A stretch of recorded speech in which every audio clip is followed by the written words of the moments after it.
안녕하세요. 양봉업자입니다. 오늘 이제 2026년 새해가 밝았습니다. 새해 기념으로 오늘은 한번 나스닥 차트를 점검을 해보면서 앞으로 사이클이 지속이 될지 안 될지를 분석해보는 시간을 가질 건데요. 결론부터 말씀드리자면 저는 지금 자리에서 급격한 폭락장이 나오기보다는 빠르게 조정을 마무리하고 한 1, 2월 안에 한 2, 3개월 안에 정고점을 돌파하면서 한 27,000까지는 쏘는 흐름이 나올 것 같고요. 장기적으로는 올해 연말까지 적어도 한 35% 이상 현재가 대비해서 오르는 흐름을 기대를 하고 있습니다. 일단은 한번 근거들을 말씀을 드려보도록 할게요. 일단 나스닥 차트를 보면 일단 로그 차트로 보시는 게 좋아요. 이런 주봉, 월봉, 장기 차트는. 그래서 트레이딩 뷰에서 오른쪽 마우스 눌러서 레귤러를 로그로 바꿔서 분석을 하시는 걸 추천을 드리고요. 또 여기서 차트 꿀팁이 있는데 사실 차트 프랙탈 분석을 할 때 모든 구간에서 똑같은 패턴이 나왔다고 분석하는 건 살짝 하수고요.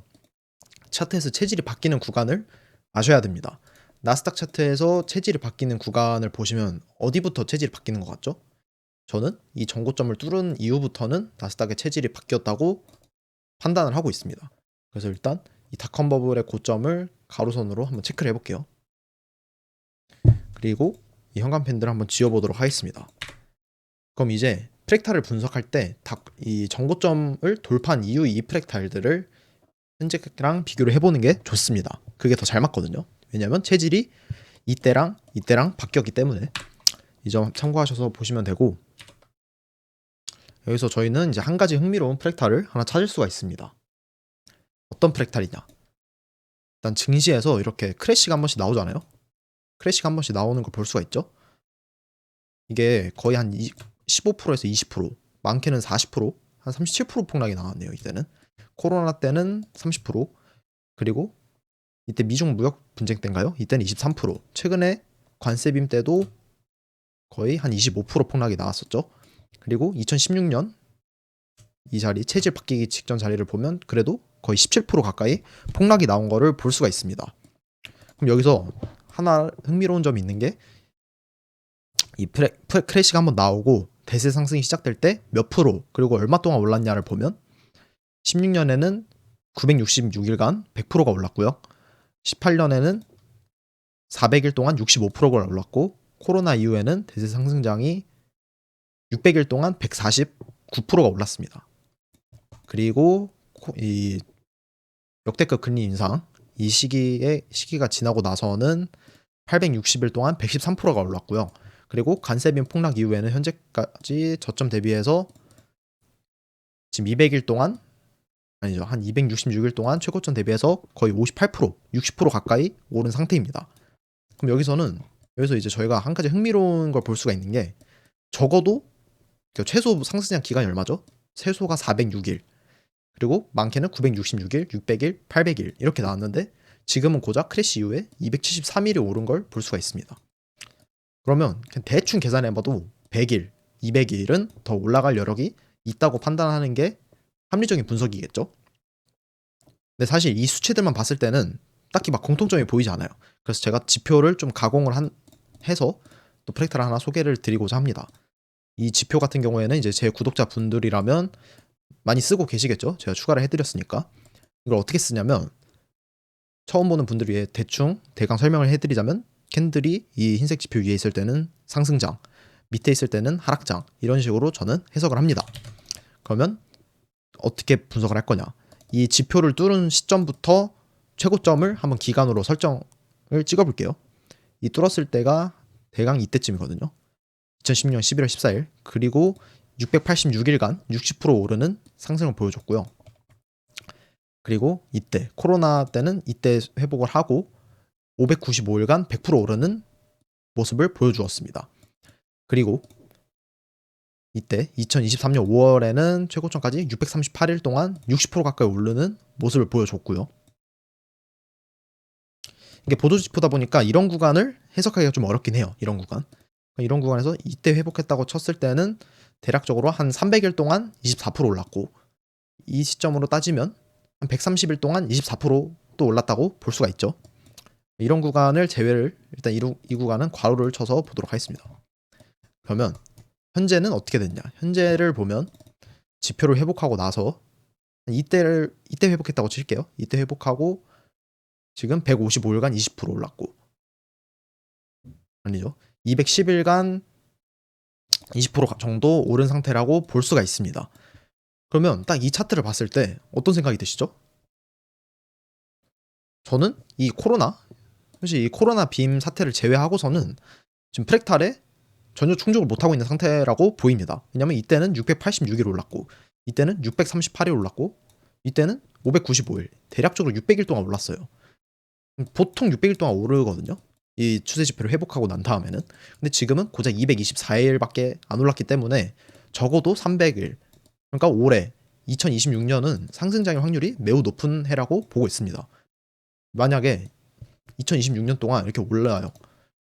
올라줘야, 26년 동안 올라줘야 적어도 이 프랙탈, 600일 프랙탈을 맞출 수가 있는 겁니다. 근데 사실 뭐 600일을 딱딱딱 맞으면서 가는 경우는 없거든요. 근데 그럼에도 불구하고 첫 번째 제가 보여드렸던 저점 대비 프랙탈이랑 제 추세지표 프랙탈상 지금 자리에서 불장이 끝나기에는 살짝 어불성설이다. 근데 여기서 불장이 끝나면 안 되는 이유? 왜냐면 이미 한 번씩 이렇게 크래시가 나왔잖아요. 크래시가 나왔어. 이렇게 한 번씩 대폭락이 나온 다음에, 대폭락이 나왔을 때는 어떡하죠? 스마트 머니가 이때 다 주줍을 했겠죠. 저희 같은 개미는 다 털리고 스마트 머니가 다 주줍을 끝냈어요. 근데 여기서 고작 20% 오른 상태, 뭐 저점 대비해서 얼마 올랐죠? 지금은 50%. 고작 50% 오른 상태에서 스마트 머니가 물량을 다 덜어낸다? 그것보다는 폭등장을 연출을 시켜서 장기적인 추가 상승장을 만들어서 개미한테 물량을 떠넘긴 다음에 하락장을 시작시키는 게 그들이 물량을 덜어내는 방식이고, 이게 차트의 표현이 되는 것입니다. 네, 우선 여기까지 보고 또 추가적으로 차트를 한번 보겠습니다. 일단 빠르게 다시 이 불장 사이클 표시를 해볼게요. 네, 이게 여기가 최고점 66%. 이게 대략적으로 보면 돼요. 막 차트 딱딱 맞출 필요 없고, 막 자석기는 서서 볼 필요 없고, 그냥 대략적으로 딱딱딱 하면 되고요. 그리고 23년 5월 이때 60% 가까이 올랐고, 그럼 대충 봤을 때 그냥 대충 봐요. 여기서도 66% 올랐고 61% 올랐고 여기는 103%. 이때는 사실 코로나 버블장이니까 103%라 치고, 여기서도 60% 올랐고, 그럼 이번에도 대략적으로 60%가 오른다라고 가정을 해봤을 때 600일 동안 60%가 오른다 라고 보면 나스닥은 거의 한 34,000포인트, 35,000포인트 가까이 가겠죠. 그리고 시기적으로는 뭐 한 27년 올해 한 해, 아이고, 이렇게 볼 수가 있습니다. 올해 한 해 이제 추가적으로 35,000포인트까지 나스닥이 열려 있다라고 단순 분석을 해볼 수가 있고요. 근데 여기서 저희가 또 하나 흥미로운 사실을 볼 수가 있습니다. 어떤 거냐면, 이 십자선을 봤을 때 보통 이 600일 상승 사이클의 기간의 절반 값이 이 세로선이죠. 이 절반 전에 상승폭의 중심값을 도달한다는 것을 저희는 볼 수가 있습니다. 이때 도달했고, 이때도 중간값이 딱 상승 사이클의 절반에 도달을 했고요. 이때도 상승 사이클의 절반 값이 여기인데 훨씬 빠르게 중간값을 도달한 것을 볼 수가 있습니다. 이때도 마찬가지로 2024년도 빠르게 중간값을 찍어줬고요. 근데 지금 현재 차트를 봤을 때 60%가 오른다라고 저희가 미래에서 알고 왔어요. 근데 지금 자리는 아직 중간값도 못 미친 자리입니다. 그리고 대략적인 중간값은 3월달이고요. 중간 기간이 3월달이고, 상승폭 기준으로 중간값은 대략적으로 27,500, 27,000포인트를 넘기는 자리입니다. 그럼 현재가 기준으로 몇 프로 상승이죠? 거의 9에서 10%, 9% 가까이 상승하는 자리가 올해 1, 2, 3월 상반기에 열려 있다라고 저는 보고 있습니다.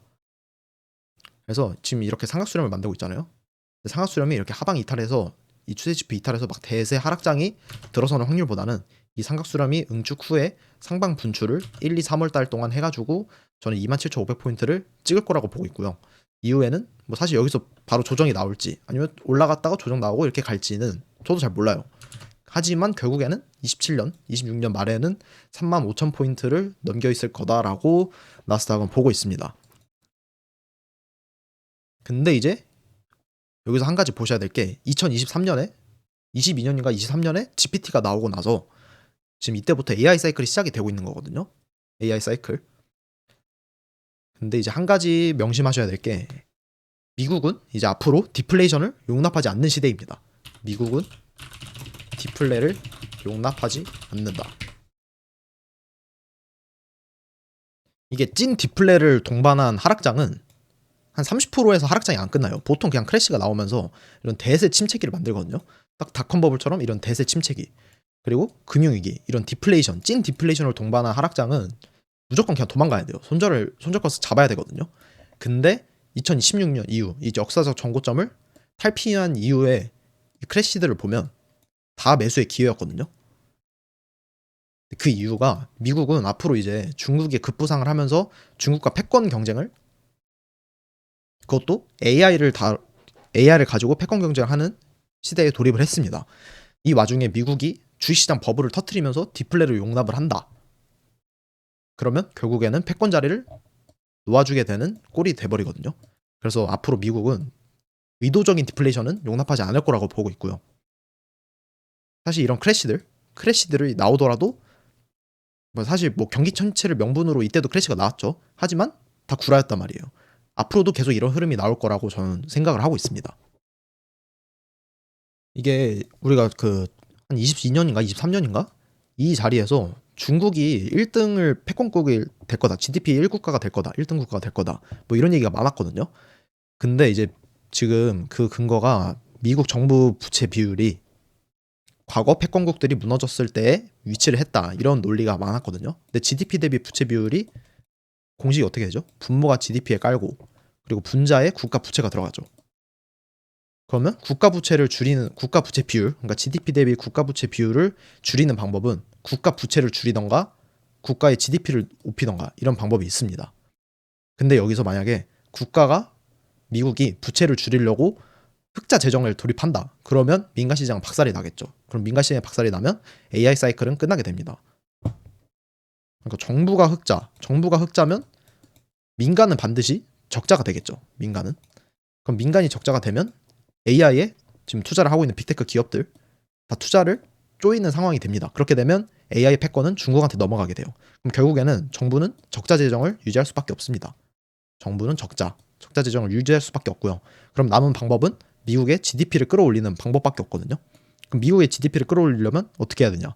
AI 사이클로 생산성 향상을 무조건 만들어야 됩니다. 미국은. 그러니까 AI로 생산성 향상을 이끌어내서 GDP 성장률을 높여야 되고요. 또 하나의 방법은 인플레를 용인하는 겁니다. 그러니까 미국은 인플레이션을 앞으로 용인하는 시대가 들어설 거라고 봐요. 그러니까 연준도 2%를 물가 상승 목표치를 2%로 잡는데 최근에 베센트가 2%를 하지 말고 2.5, 3 이렇게 올리자고 말을 했거든요. 이게 다 국가 부채를 높이는 전략이 아니라 GDP를 높이는 전략의 일환으로서 말을 한 거라고 저는 생각을 하고요. 결국에는 미국 정부는 AI로 생산성 향상을 높이고 인플레이션을 용인을 하면서 이 GDP 대비 국가 부채 비율을 떨어뜨리는 걸로 국가 방향성을 설정했다라고 저는 보고 있습니다. 그리고 그렇게 되면 사실 차트가 이 추세 지표를 이 삼각수렴을 하방으로 이탈시키면서 불장을 끝내기보다는 계속 드라이브를 걸 거라고 봐요. 올해 계속. 그래서 미장 장기 투자는 계속해도 저는 된다고 보고 있습니다. 그리고 올해도 미장을 계속 투자를 해야 되고요. 일단은 근데 어제 제가 22평 쌍봉 가능성에 대해서 말씀을 드린 영상이 있어요. 한번 지금 복기를 해볼게요. 지금 22평 쌍봉 영상 올리고 나서 그래도 꽤 나스닥 큰 폭으로 빠졌잖아요. 그리고 실제로 지금 22평도 아래로 꺾여 있는 상태죠. 아래로 꺾였습니다. 그러면 이렇게 22평이 쌍봉을 만들면서 이렇게 쭉 가면서 62평 다 깨부수고 이 102평 이렇게 다 이렇게 아래로 꺾이면서 이때 2020년처럼 22년처럼 단기 폭락장이 나올 거냐 라는 이제 변곡점에 놓여 있죠, 저희가. 근데 사실 22평이 이렇게 쌍봉을 찍더라도 이렇게 쌍봉을 찍어요. 근데 결국에는 저는 다시 쌍바닥을 만들 것 같습니다. 이게 쌍봉이랑 쌍바닥은 한 끗 차이거든요. 이렇게 20평 쌍봉을 찍더라도 이렇게 올린다. 그러면 결국에는 캔들 패턴을 봤을 때는 뭐 전저점을 살짝 이탈을 하던가 아니면 여기서 바닥을 잡고 올리던가. 그럼 결국에는 큰 흐름으로 봤을 때는 삼각수렴을 완성을 하고 다시 위로 이렇게 쏘는 흐름이 나올 거라고 보고 있습니다. 이렇게 해서 27,500포인트, 27,000을 뚫을 거라고 생각을 하고요. 그럼 이런 사례가 언제 있냐? 사실 쌍봉이랑 쌍바닥은 한 끗 차이입니다. 봐봐요. 이때 이렇게 봐봐요.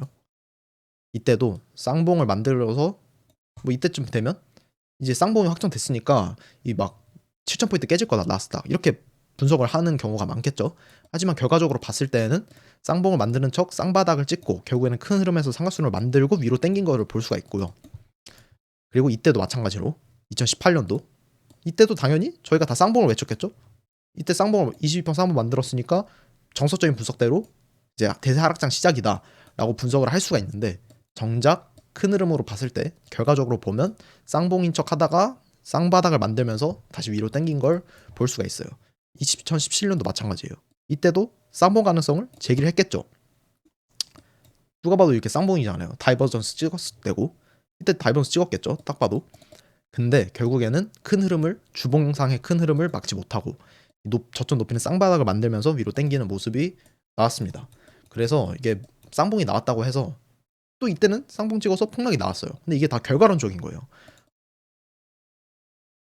그리고 이때는 어땠죠? 어떤 시기죠? 이때는 저점 대비해서 600일 상승 그리고 60% 상승을 목표치를 채웠던 자리고요. 지금 자리는 저점 대비해서 50%밖에 안 올랐고 추세지표 상으로는 추세지표 뚫고 20%밖에 못 오는 상황입니다. 그래서 지금 자리에서 20평 쌍봉 찍고 대폭락장 시작이다, 이렇게 대폭락장 할 거다라는 주장보다는 20평 쌍봉을 만드는 척 하면서 쌍바닥을 찍고 다시 당기는 흐름이 저는 맞다고 생각을 합니다. 그래서 제가 어제 영상에서 숏을 함부로 치지 말라고 말씀을 드린 이유가, 지금은 그냥 조심을 해야 되는 자리지 롱배팅을 세게 하면 안 되는 자리지 그렇다고 숏을 칠 자리는 아니다. 왜냐면 아직 주봉상으로 큰 대세 상승 흐름이 끝나지 않았기 때문에. 이렇게 보시면 되고요. 그래서 저는 사실 단기 예측은 좀 틀릴 수가 있긴 한데, 이 하단선 있잖아요. 하단선. 이 하단선을 이탈하더라도 다시 말아올리는 흐름이 나올 것 같아요. 왜냐면 여기가 1차, 2차, 그리고 3차거든요. 모두가 보고 있는 추세선이에요. 그럼 여기서 만약에 딱 음봉을 깨는 흐름이 나왔어. 그러면 이때 다 숏을 들어가겠죠. 대세 하락장 시작이다라고 하면서.